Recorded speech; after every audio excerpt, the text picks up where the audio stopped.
dal leen ak jàmm mbokki internet yi ñu ñuy topp ci seen bi di Buzz Sénégalactu ñu jaajëfal leen baax ci ànd bi ngeen ànd ak ñun way leen di abonné te ngeen di activer cloche bi waaye bu leen fàtte di aimer vidéo yi. Section de recherche un autre chroniqueur de Walfadjri convoqué ki xam la lool di groupe bi nga xamante ni moo di groupe Walfadjri ñoom ñooñu nag publier benn communiqué boo xamante ni ñu ngi ko fësal seen page Facebook jaarale ko fi nga xamante ni moo di seen site internet.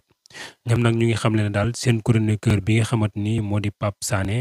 nekkoon foofu sa kër ga xam ne kenn doon ko présenté fi nga xamante ni moo di Sénégal nee nañu daal après Pape Ndiaye ak ki nga xamante ni moo di Cheikh Bara Ndiaye léegi nag teg nañ si ki nga xamante ni moo di Pape Sané ginnaaw tey bi nga xamante ni doon na def ab chronique tey si lundi bi 13 novembre 2023 si ginnaaw si lañ ko daal di convoqué fi nga xamante ni moo di section de recherche gendarmerie bu Colobane waaye moom moomee nag ba léegi ni mën nañ ne xamaguñu maanaam lan moo tax ñu woo ko fi nga xamante ni moo di section de recherche boobee